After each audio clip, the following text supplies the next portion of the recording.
কবি রবীন্দ্রনাথ ঠাকুরের কবিতা আফ্রিকা।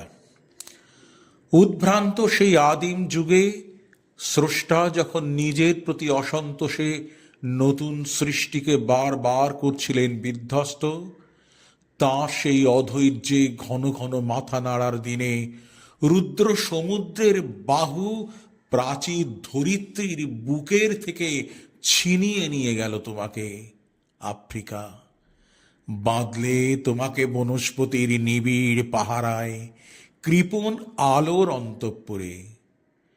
সেখানে নিভৃত অবকাশে তুমি সংগ্রহ করেছিলে দুর্গমের রহস্য, চিনছিলে জলস্থল আকাশের দুর্বোধ সংকেত, প্রকৃতির দৃষ্টি অতীত জাদু মন্ত্র জাগাচ্ছিল তোমার চেতনাতীত মনে।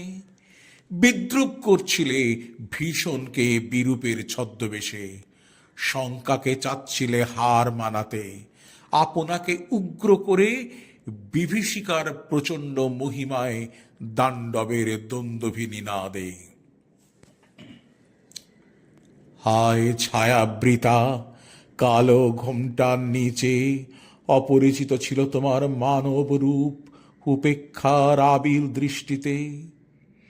এলোরা লোহার হাত করে নিয়ে, নখ যাদের তীক্ষ্ণ তোমার নেকড়ের চেয়ে, এলো মানুষ ধরার দল গদ্বে যারা অন্ধ তোমার সূর্যহারা অরণ্যের চেয়ে। সভ্যের বর্বর লোভ নগ্ন করল আপন নির্লজ্জ অমানুষতা, তোমার ভাষাহীন ক্রন্দনে বাষ্পাকুল অরণ্য পথে পঙ্কিল হলো ধূলি তোমার রক্তে অশ্রুতে মিশে। দস্যু পায়ের কাঁটা মারা জুতোর তলায় বিভৎস কাদার পিণ্ড চিরচিহ্ন দিয়ে গেল তোমার অপমানিত ইতিহাসে। সমুদ্র পারে সেই মুহূর্তেই তাদের পাড়ায় পাড়ায় মন্দিরে বাজছিল পুজোর ঘণ্টা। সকালে সন্ধ্যায় দয়াময় দেবতার নামে শিশুরা খেলছিল মায়ের কোলে, কবির সঙ্গীতে বেজে উঠছিল সুন্দরের আরাধনা। আজ যখন পশ্চিম দিগন্তে প্রদোষকাল ঝঞ্ঝা বাতাসের ঊর্ধ্বশ্বাস, যখন গুপ্ত গহ্বর থেকে পশুরা বেরিয়ে এলো অশুভ ধ্বনিতে ঘোষণা করলো দিনের অন্তিম কাল।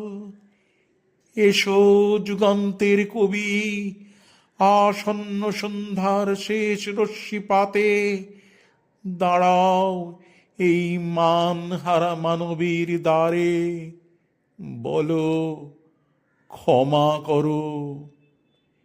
হিংস্র প্রলাপের মধ্যে সেই হোক তোমার সভ্যতার শেষ পুণ্যবাণী।